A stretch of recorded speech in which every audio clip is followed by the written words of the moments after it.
حضرت عائشہ رضی اللہ تعالی عنہا کی کوئی اولاد نہیں تھی، اس کے باوجود انہوں نے آپ صلی اللہ علیہ وآلہ وسلم سے اولاد کی دعا نہیں کروائی، کیونکہ بسم اللہ الرحمن الرحیم ام المومنین حضرت عائشہ رضی اللہ تعالی عنہا کی ولادت بعثت کے 5ویں سال ماشوال بامطابق ماہ جولائی 614 ہجری بامقام مکہ مکرمہ حجاز مقدس میں ہوئی۔ آپ کا بچپن مکہ مکرمہ میں گزرا اور 9 سال کی عمر میں مدینہ طیبہ کی طرف ہجرت کی۔ اس کم سنی اور کم عمری میں یادداشت اور قوت حافظہ اتنا مضبوط تھا کہ ہجرت نبوی کے تمام واقعات اور ان کی جزیات بھی یاد ہو گئی تھی۔ آپ سے بڑھ کر کسی صحابی نے احوال ہجرت مفصل اور مسلسل بیان محفوظ نہیں رکھا۔ امام بخاری نے صحیح بخاری میں باب الہجرہ کے تحت ان میں بہت سی جزیات کو درج فرما دیا ہے۔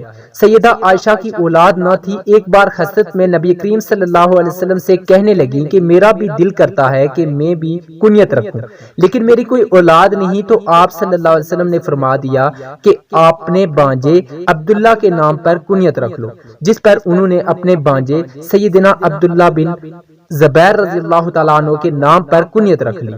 ام المومنین سیدہ خدیجہ رضی اللہ تعالیٰ عنہا کی وفات کے بعد آپ تنہا تھے اور کوئی غم گسار نہیں تھا۔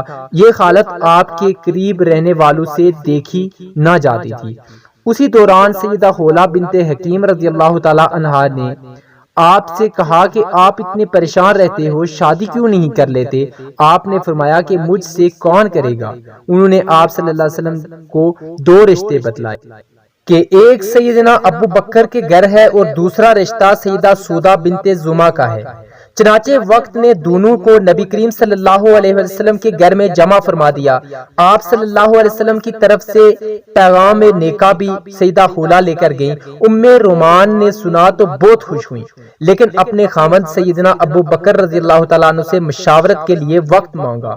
وہ تشریف لائے، ان کے سامنے بات رکھی۔ انہوں نے فرمایا کہ بات تو بڑی سعادت کی ہے، لیکن آپ صلی اللہ علیہ وسلم نے مجھے منہ بولا بائی بنایا ہوا ہے، تو میری بیٹی ان کی بھتیجی ہوئی، تو یہ کیسے ممکن ہے؟ سیدہ خولہ یہ مشکل آپ صلی اللہ علیہ وسلم کے پاس لے گئی۔ آپ صلی اللہ علیہ وآلہ وسلم نے فرمایا کہ وہ میرے دینی بھائی ہیں اور دینی بھائی کی بیٹی سے نکاح ہو سکتا ہے۔ چنانچہ آپ سیدنا ابو بکر رضی اللہ تعالیٰ عنہ نے آپ صلی اللہ علیہ وسلم سے اپنی بیٹی کا رشتہ قبول فرما لیا، اور یوں سیدہ عائشہ رضی اللہ تعالیٰ عنہا کا نکاح آپ صلی اللہ علیہ وسلم سے ہو گیا۔ ام المومنین حضرت عائشہ رضی اللہ تعالیٰ عنہا اپنے والد گرامی کے زیر سایہ تعلیم و تربیت حاصل کرتی رہیں، اور جلد ہی انہوں نے اپنے خداداد مثالی قوت حافظہ اور ذہن کی وجہ سے علوم و فنون میں مہارت حاصل کر لی۔ جب آپ نبی کریم صلی اللہ علیہ وسلم کے نکاح میں آ گئیں تو یہ دور ان کی تعلیم و تربیت کا حقیقی دور بنا۔ نبی کریم صلی اللہ علیہ وآلہ وسلم کا شان اقدس میں آ کر حضرت عائشہ صدیقہ رضی اللہ تعالی عنہا نے جو کچھ سیکھا وہ آج پوری امت مسلمہ کے خصوصاً مسلمان عورتوں کے لیے بھلائی اور نجات کا سامان بنا ہوا ہے۔ نبی کریم صلی اللہ علیہ وآلہ وسلم پوری کائنات کے معلم اعظم کی حیثیت سے حضرت عائشہ رضی اللہ تعالی عنہا کی تربیت فرماتے رہے۔ آپ صلی اللہ علیہ وآلہ وسلم اپنی جملہ ازواج کے ایک ایک فعل کی نگرانی فرماتے، اور کہیں کوئی لغزش نظر آتی تو فوراً اصلاح فرماتے۔ اس سلسلے میں حضرت عائشہ رضی اللہ تعالی عنہا کو جو امتیاز حاصل ہوا وہ ایک مثال رکھتا ہے۔ حضرت عائشہ رضی اللہ تعالی عنہا کی عمر نکاح کے وقت کم تھی۔ اس کی وجہ یہی ہے کہ ان کے ذریعے امت کی عورتوں کی تعلیم و تربیت کا کام لینا مقصود تھا۔ حضرت عائشہ رضی اللہ تعالی عنہا کو اللہ رب العزت نے ذہانت عطا فرمائی تھی۔ اس کے ہوتے آپ کے سامنے جب بھی کوئی مسئلہ درپیش آتا تو آپ نبی کریم صلی اللہ علیہ وآلہ وسلم سے پوچھ لیتی، اور جب آپ صلی اللہ علیہ وآلہ وسلم مسئلہ واضح فرما دیتے تو وہ انہیں ازبر کر لیتی۔ یہی وجہ ہے کہ حدیث کی کتابوں میں حضرت عائشہ صدیقہ رضی اللہ تعالی عنہا سے روایت کردہ حدیثوں کی کافی تعداد ہے۔ امام بخاری اور امام مسلم علیہ رحمہ کے مطابق حضرت ابو ہریرہ اور حضرت عبداللہ بن عمر رضی اللہ تعالی عنہم کے علاوہ کسی دوسرے صحابی نے حضرت عائشہ صدیقہ رضی اللہ تعالی عنہا سے زیادہ حدیث روایت نہیں کی۔ ام المومنین حضرت عائشہ صدیقہ رضی اللہ تعالی عنہا حضور پاک صلی اللہ علیہ وآلہ وسلم کے نکاح میں شوال کے مہینے میں آئیں اور شوال کے مہینے میں ہی آپ رضی اللہ تعالی عنہا کی رخصتی ہوئی۔ حضرت ابو عمر رضی اللہ تعالیٰ عنہ فرماتے ہیں کہ ام المومنین حضرت عائشہ صدیقہ رضی اللہ تعالیٰ عنہا اسی وجہ سے یہ بات پسند کرتی تھیں کہ ان کے خاندان اور دوسرے تعلقات دار لوگوں کی خواتین بھی اپنے خاوندوں کے پاس شوال کے مہینے میں ہی جائیں۔ ام المومنین حضرت عائشہ صدیقہ رضی اللہ تعالیٰ عنہا کے فضائل میں سے ہے کہ حضور پاک صلی اللہ علیہ وآلہ وسلم نے آپ رضی اللہ تعالی عنہا کے علاوہ کسی دوسری کنواری عورت سے شادی نہیں فرمائی، اور حضور پاک صلی اللہ علیہ وآلہ وسلم اپنی تمام ازواج مطہرات میں سے حضرت عائشہ صدیقہ رضی اللہ تعالی عنہا سے ہی سب سے زیادہ محبت فرماتے تھے، یہاں تک کہ آپ رضی اللہ تعالی عنہا اگر کسی چیز کی خواہش کرتے تو آپ صلی اللہ علیہ وسلم پورا فرماتے۔ ایک سفر کا واقعہ ہے کہ جب حضور پاک صلی اللہ علیہ وسلم نے ام المومنین حضرت عائشہ صدیقہ رضی اللہ تعالی عنہا کو نہ پایا تو فرمایا ہائے میری دلہن۔ یہ الفاظ امام احمد علیہ رحمہ نے نقل کیے ہیں۔ حضرت عائشہ صدیقہ رضی اللہ تعالی عنہا دین کی بہت بڑی عالمہ اور فصاحت کی دولت سے مالا مال تھی، نیز آپ رضی اللہ تعالی عنہا نے رسول اللہ صلی اللہ علیہ وسلم سے بکثرت احادیث روایت کی ہیں۔ آپ رضی اللہ تعالی عنہا عرب کی تاریخ اور اشعار کی بھی بہت بڑی عالمہ تھی۔ یہی وجہ ہے کہ صحابہ کرام اور تابعین کی بہت بڑی جماعت نے آپ رضی اللہ تعالی عنہا سے احادیث روایت کی ہیں۔ نبی کریم صلی اللہ علیہ وآلہ وسلم نے حضرت عائشہ صدیقہ رضی اللہ تعالی عنہا کے لیے 2 راتیں مقرر فرما رکھی تھی، ایک ان کی اپنی اور ایک حضرت ام المومنین سودا رضی اللہ تعالی عنہا کی، کیونکہ وہ بوڑھی ہو گئی تھی اور انہوں نے اپنی باری بھی حضرت عائشہ صدیقہ رضی اللہ تعالی عنہا کو دے دی تھی۔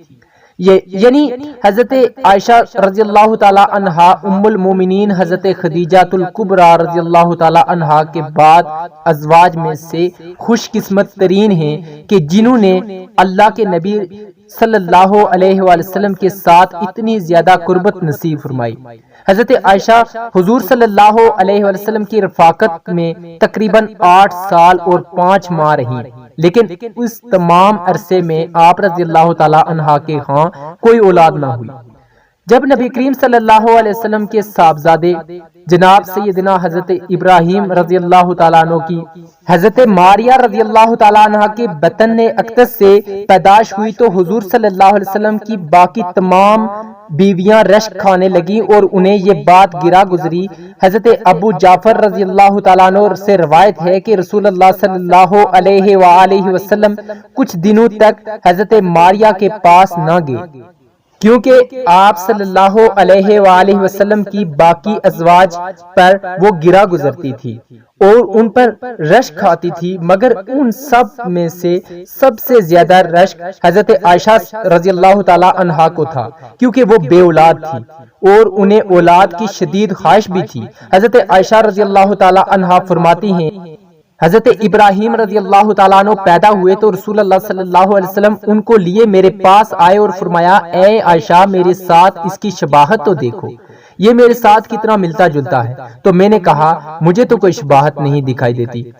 فرمایا کیا تو نے اس کے گورے رنگ اور گوشت کو نہیں دیکھا؟ تو میں نے کہا جو دائی یا اونٹنی کے دودھ سے پالا جاتا ہے تو وہ گورا اور موٹا فربا ہوا کرتا ہے، جس کے بارے میں ایک اور روایت بھی موجود ہے کہ جس میں یہ الفاظ ہیں کہ حضرت عائشہ صدیقہ رضی اللہ تعالی عنہا نے عرض کیا کہ جسے بھیڑ کا دودھ پلایا جائے وہ فربا اور گورا ہوتا ہے۔ ام المومنین حضرت عائشہ رضی اللہ تعالی عنہا نے یہ کیوں فرمایا؟ جس کے بارے میں محمد بن عمرو کہتے ہیں کہ رسول اللہ صلی اللہ علیہ وسلم کی چند رات بھیڑ بکریاں حضرت ابراہیم علیہ السلام کے واسطے محسوس تھی اور ایک اونٹنی کا دودھ بھی انہی کے لیے خاص تھا۔ یہی وجہ تھی کہ ان کا اور ان کی والدہ کا جسم اچھا تھا۔ ناظرین، یہاں پر آپ کو ایک اور اہم بات بتاتے چلیں کہ حضرت عائشہ صدیقہ رضی اللہ تعالی عنہا کی کنیت ام عبداللہ تھی، لیکن عبداللہ آپ کی اولاد نہیں تھی بلکہ آپ کے بانجے تھے جو کہ حضرت عبداللہ ابن زبیر رضی اللہ تعالیٰ عنہ ہوئے ہیں۔ جب ان کی ولادت ہوئی تو رسول کریم صلی اللہ علیہ وسلم نے ان کے منہ میں اپنا لعاب شریف رکھا اور حضور پاک صلی اللہ علیہ وسلم نے حضرت عائشہ سے فرمایا یہ عبداللہ ہے اور تم ام عبداللہ ہو۔ حضرت عائشہ صدیقہ رضی اللہ تعالیٰ عنہ فرماتی ہیں کہ اس کے بعد سے ہمیشہ میری کنیت ام عبداللہ ہی رہی جبکہ میری کوئی اولاد ہی نہیں تھی۔ اسی ضمن میں ایک روایت یہ بھی ملتی ہے کہ جتنا عرصہ حضرت عائشہ رضی اللہ تعالیٰ عنہ حضور پاک صلی اللہ علیہ وسلم کے ساتھ رہیں، اسی عرصے میں آپ رضی اللہ تعالیٰ عنہ کو ایک حمل بھی ہوا، لیکن کچھ عرصے بعد وہ ضائع ہو گیا۔ شاہراہ بخاری امام احمد بن محمد قسطلانی علیہ الرحمہ نقل کرتے ہیں کہ اس بات کی کوئی اصل نہیں کہ آپ کو ام عبداللہ صرف آپ کے بانجے کی وجہ سے کہا جاتا تھا۔ ایک دن آپ رضی اللہ تعالی عنہ نے عذرائے حسرت حضور پاک صلی اللہ علیہ وسلم سے اس بارے میں عرض کی کہ اور خواتین نے تو اپنی سابقہ اولادوں پر اپنی اپنی کنیت رکھ لی اور میں اپنی کنیت کس کے نام پر رکھوں جبکہ میری کوئی اولاد ہی نہیں؟ تو رسول اللہ صلی اللہ علیہ وسلم نے فرمایا کہ تم اپنے بانجے عبداللہ کے نام پر اپنی کنیت رکھو جو کہ تمہاری بہن اسما بنت ابو بکر عبداللہ بنت عوام کے بیٹے بس تب سے آپ کو ام عبداللہ کی کنیت سے پکارا جانے لگا۔ دعا ہے کہ اللہ پاک دین اسلام کو پھیلانے کی ہماری اس کاوش کو قبول و منظور فرمائے اور ہمارے لیے اجر عظیم اور ہمارے لیے صدقہ جاریہ کا باعث بنائے، آمین۔ ناظرین، کمنٹ باکس میں اللہ تعالیٰ کے 99 ناموں میں سے ایک نام ضرور ٹائپ کریں۔ شکریہ۔